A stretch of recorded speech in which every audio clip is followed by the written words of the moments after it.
semangat. Nah, di video pembelajaran kali ini kita akan belajar matematika, yaitu tema 7, perkembangan teknologi di subtema 1 dan 2. Nah, di pembelajaran matematika kita akan belajar yaitu mengukur luas bangun dalam satuan tidak baku. Nah, kamu sudah belajar dengan satuan tidak baku. Mengukur luas dengan satuan tidak baku bisa menggunakan persegi atau kotak persegi. Luas suatu tempat dapat dinyatakan dengan banyaknya satuan persegi yang menutup tempat tersebut tanpa adanya celah. Nah, coba kamu perhatikan pada gambar. Ini adalah contoh. Ada gambar A, B, C, dan D. Sama-sama kita perhatikan. Luas bidang A adalah kita hitung sama-sama. Lihat. 1, 2, 3, 4, 5, 6, 7. Ada 7 bangun persegi. Berarti luas bidang A adalah 7 satuan. Kita perhatikan gambar yang kedua, yaitu gambar B. Kita hitung sama-sama ada berapa persegi satuannya. 1, 2, 3, 4, 5, 6, 7, 8, 9, 10. Berarti luas bidang B adalah 10 satuan. Sekarang gambar yang C, kita hitung sama-sama. 1, 2, 3, 4, 5, 6. Ada 6 satuan persegi. Sekarang yang gambar D. Luas bidang D adalah 1, 2, 3, 4, 5, 6, 7. Ada 7. Oke, masing-masing gambar sudah memiliki luas bidang masing-masing. Nah, sekarang luas yang paling kecil adalah luas mana? Kita perhatikan satu persatu ya. Yang paling kecil berarti luas bidang C. Luas bidang C yaitu ada berapa? 6 satuan. Luas yang paling besar adalah luas yang mana paling besar? Kita lihat yang paling besarnya. Ada 10, yaitu luas bidang B, yaitu 10 satuan. Luas bidang B. Nah, luas bidang dan bidang apa pada gambar yang memiliki luas yang sama? Yang sama luasnya yaitu terdapat pada gambar A dan gambar D, atau luas bidang A dengan luas bidang D. Bidang A dan bidang D yang memiliki luas yang sama. Nah, seperti itu menentukan luas bangun dalam satuan tidak baku. Oke, kita lanjut. Nah, persegi dan segitiga juga dapat kita jadikan menjadi alat ukur dalam luas permukaan suatu benda. Nah, perhatikan pada gambar di sini. Perhatikan gambarnya. Ini adalah bangun persegi. Bangun persegi ini adalah satuan luas. Ada juga bangun segitiga. Ini adalah segitiga. Segitiga adalah satuan luas juga. Nah, kalau 2 buah segitiga berarti itu sama dengan 1 satuan persegi. Kalau 4 segitiga berarti ada 2 persegi. Kalau 6 segitiga berarti ada 3 persegi, dan sampai seterusnya. Jadi persegi dan segitiga dapat dijadikan sebagai alat ukur untuk mengukur luas permukaan suatu benda. Nah, coba kita lihat dulu pada gambar di sini. Oke, anak ibu boleh perhatikan. Nah, mari kita hitung hitung luas permukaan bidang berikut. Ada gambar yang pertama. Di gambar yang pertama, coba kamu lihat ada bangun persegi. Ada berapa? Ada 4. 1, 2, 3, 4. Ada juga gambar segitiga. Tadi sudah Ibu jelaskan bahwa 2 segitiga itu sama dengan 1 persegi. Oke, kita hitung. 1, 2, 3, 4 ditambah 2 persegi. Ditambah 2 segitiga. 2 segitiga sama dengan 1 persegi. Berarti ada berapa? Ada 5 satuan persegi. Ada 5. Oke, kita lanjut gambar yang kedua. Di gambar yang kedua ada 3 bangun persegi. Ada berapa bangun segitiga? Ada 4. 1, 2, 3, 4. 4 segitiga sama dengan 2 persegi. Kita hitung. 1, 2, 3, 4, 5. 5 juga satuan perseginya. Oke, gambar yang selanjutnya. Ada berapa bangun persegi? Ada 5 bangun persegi dan 2 bangun segitiga. Kita hitung sama-sama. 1, 2, 3, 4, 5 ditambah 2 segitiga 6. Ada 6 satuan persegi. Lanjut lagi. Ini ada 2 juga segitiga. 2 segitiga sama dengan 1 persegi. Kita hitung sama-sama. 1, 2, 3, 4, 5. 5 satuan persegi. Gambar selanjutnya. Ada berapa perseginya? Ada 3. Ada berapa segitiganya? Ada 2. Kita hitung. 1, 2, 3, 4. Yaitu 4 satuan persegi. Gambar yang terakhir. Ada berapa satuan perseginya? Ada 6. Ada 2 segitiga. Kita jumlahkan sama-sama. 1, 2, 3, 4, 5, 6, 7. Yaitu 7 satuan persegi. Nah, seperti itu cara menghitung luas permukaan suatu bidang dengan menggunakan bangun persegi dan bangun segitiga. Oke, lanjut. Nah, kita bisa juga mengukur volume benda dengan satuan tidak baku.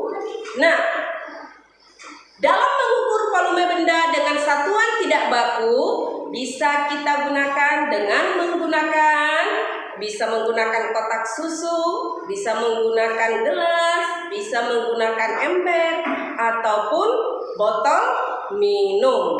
Nah, sekarang kita akan memperhatikan gambar berikut, yaitu mengukur volume dari air minum dari teman-teman kita. Coba perhatikan lagi ke papan tulisnya. Di sini ada beberapa bentuk botol minum. Bentuk botol minum ini berbeda-beda, ukurannya juga berbeda-beda. Nah, tunjukkan volume air dari setiap botol dengan mewarnai batas air seperti pada gambar di bawah ini. Ini contohnya. Perhatikan botol minum si Udin, botol minum si Siti, botol minum si Edo, ada botol minum si Dayu, ada juga botol minum si Beni. Nah, masing-masing volumenya berbeda-beda. Nah, kita tuang ke dalam gelas. Setelah kita tuang ke dalam gelas, maka batas air punya si Edo dalam satuan gelas sampai sebatas mana? Mari kita perhatikan gambarnya. Setelah si Edo menuang ke dalam gelas, nah boleh kamu perhatikan garisnya. Batas airnya sudah mendekati sampai di sini. Sedangkan si Siti menuang air dari botol ke dalam gelas sudah hampir penuh. Coba kamu perhatikan ya nak. Sekarang si Edo, dari botol minum si Edo dituang ke dalam gelas. Nah, isinya sampai mana? Perhatikan gelasnya. semakin sedikit. Nah, begitu juga dengan si Edo. Si Edo menuang ke dalam gelas. Batas air yang dimiliki si Edo. Nah, sampai di sini. Terus, si Beni menuang juga air botolnya ke dalam gelas. Batas air si Edo sampai di sini. Dari gambar ini boleh kamu lihat, boleh kamu perhatikan air siapa yang paling banyak atau volume air siapa yang paling banyak. Oke, kita lihat gambarnya.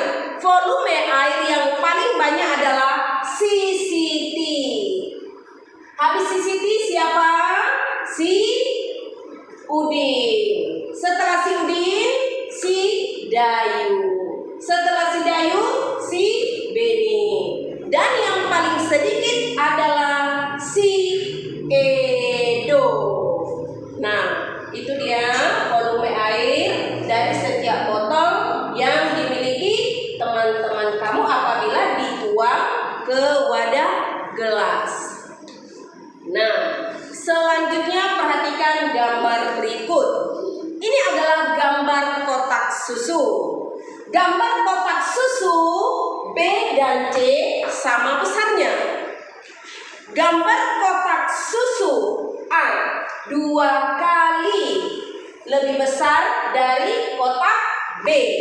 Nah, kotak B ini, kotak B ada 2. Kalau susu kotak B dituang ke dalam susu kotak A, maka volume kotak A sama besarnya dengan 2 kotak susu B.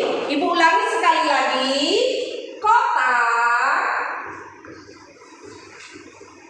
Kotak susu A itu sama dengan volumenya sama dengan 2 kotak susu B.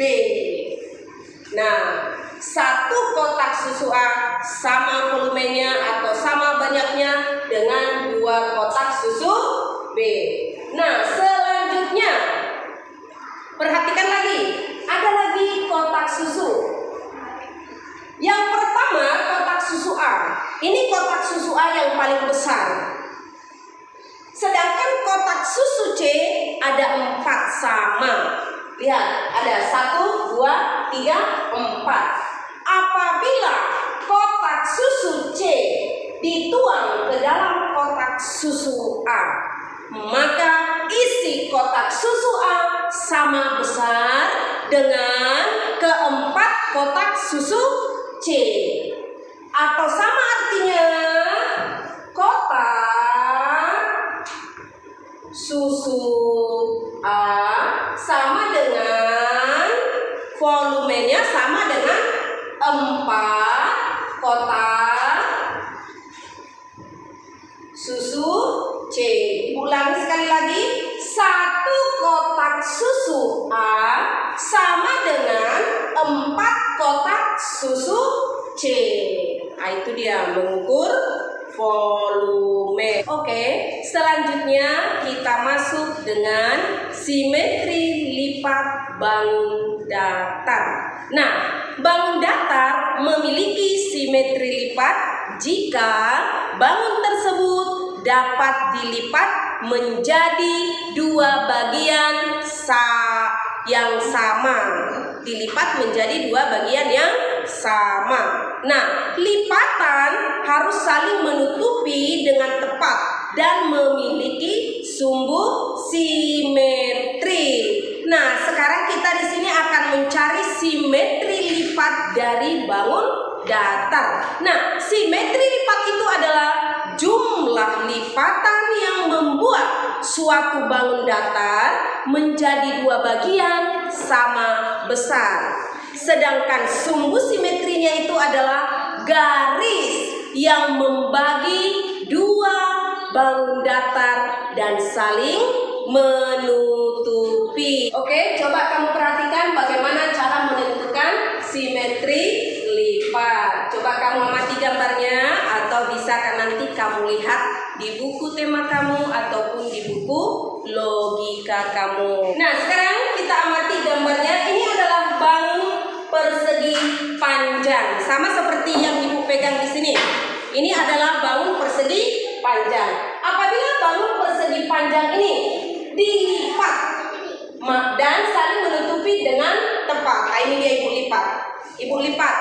Tadi persegi panjang seperti ini. Ibu lipat. Dibagi dua menjadi sama besar. Oke? Nah, setelah dibuka, maka akan seperti ini. Nah, perhatikan gambar yang Ibu buat. Oke? Nah, terus yang selanjutnya, Ibu lipat lagi, Ibu bagi dua seperti ini. Sama seperti ini ya. Ibu lipat, Ibu bagi dua lagi. Nah, tetap bangun persegi panjang. Nah, setelah Ibu dibuka, maka ada sumbu simetrinya. Simetri lipat, sama seperti ini.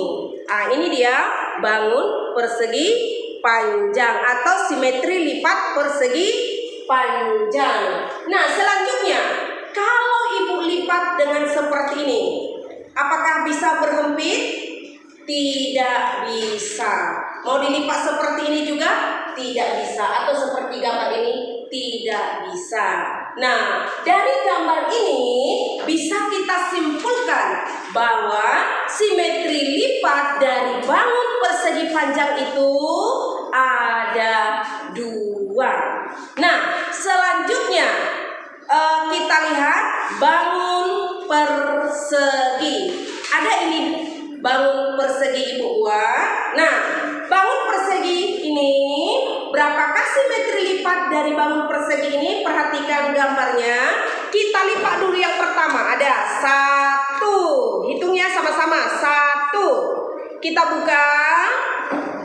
Terus kita lipat lagi. 2. Ada 2. Kita buka. Buka lagi.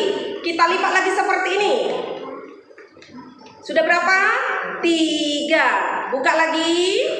Kita lipat lagi yang paling ini. Paling terakhir. Kita lipat sekali lagi. Nah, bisa. Berarti ada berapa?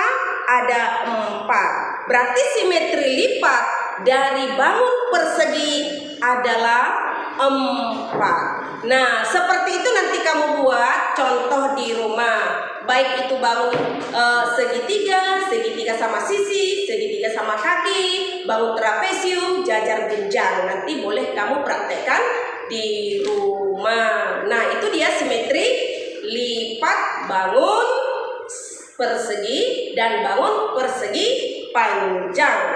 Nah, kita lanjut simetri putar. Nah, tadi kita sudah belajar tentang simetri lipat. Sekarang masuk kepada simetri putar. Nah, simetri putar itu adalah banyaknya putaran yang dapat dilakukan pada suatu bidang datar dengan ketentuan.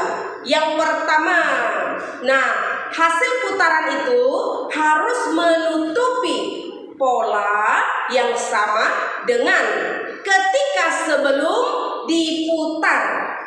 Yang kedua, putaran kurang dari 1 putaran. Dan yang ketiga adalah memiliki titik pusat. Coba kamu perhatikan. Nah, ini adalah bangun persegi. Sekarang kita akan mencari simetri putar pada bangun berikut, yaitu bangun persegi. Nah, nama bangun ini adalah bangun ABCD. Nah, bangun persegi ini akan kita putar berapa kali putaran? Berapa nanti dapatnya simetri lipat dari bangun persegi? Ini dia. Bangun A, B, C, D saling berhempit. Sekarang kita putar. Perhatikan ini putarannya, maka dia akan berputar. Nah, setelah diputar, nah ini, oke. Nah, jadi A akan berhempit dengan D, sedangkan B berhempit dengan A, dan C berhempit dengan B, dan D berhempit dengan C. Sekali putaran. Nah, yang kedua kita putar sekali lagi. dua. Berarti yang bangun A berhempit dengan C, yang bangun B berhempit dengan D, yang bangun C berhempit dengan A, dan bangun D berhempit dengan B. Dan selanjutnya kita putar lagi. Ada berapa? Ada 3. Sekali lagi ada 4 sampai dia nanti sama seperti bentuk semula. Berarti bangun persegi memiliki 4 simetri putar. Nah, contoh yang selanjutnya ini adalah bangun persegi panjang. Nah, ada berapa simetri putar dari bangun persegi panjang berikut ini? Coba kamu lihat. Nah, ini posisi yang pertama. Nah, kita putar 1, balik lagi ke tempat semula. Ada 2 simetri putar bangun persegi panjang. Oke, tadi kita sudah belajar tentang simetri lipat dan simetri putar bangun datar. Ada 2 ibu kasih contoh, yaitu bangun datar persegi dan bangun datar persegi panjang. Nah, secara keseluruhan boleh kamu lihat nanti di sini, dan ada juga nanti ibu kasih catatan. Ini bisa nanti dipelajari dan bisa dipraktekkan di rumah. Ini adalah gambar bangun datar. Nah, nama bangunnya ini adalah bangun persegi panjang. Ada bangun persegi, segitiga sama kaki, trapesium sama kaki, jajar genjang, belah ketupat, dan segi 6. Nah, banyak simetri lipat pada bangun persegi panjang seperti yang sudah kita praktekkan tadi. Ada berapa? Ada 2. Banyak simetri putarnya juga ada 2. Persegi, banyak simetri lipat persegi ada 4. Banyak simetri putar persegi ada 4 juga. Bagaimana dengan segitiga sama sisi? Banyak simetri lipat segitiga sama sisi ada 3. Simetri putarnya juga 3. Segitiga sama kaki ada 1. Trapesium 1. Jajar genjang 0 atau tidak ada. Terus simetri putarnya ada 2. Belah ketupat ada 2. Dan segi 6, simetri lipatnya ada 6, dan simetri putarnya juga ada 6. Jadi nanti anak-anak ibu boleh mempraktekkan bagaimana cara menghitung simetri lipat bangun datar ataupun simetri putar bangun datar dengan menggunakan kertas ataupun bisa dengan menggunakan kertas origami. Nah, dari apa yang sudah ibu jelaskan tadi tentang luas bangun dengan menggunakan satuan tidak baku ataupun simetri lipat dan simetri putar yang sudah ibu jelaskan tadi, mudah-mudahan anak-anak ibu bisa mengerti dan memahami apa yang sudah ibu jelaskan untuk hari ini. Nah, sekian dulu video pembelajaran kita hari ini. Anak-anak ibu tetap jaga kesehatan dan tetap semangat belajar di rumah.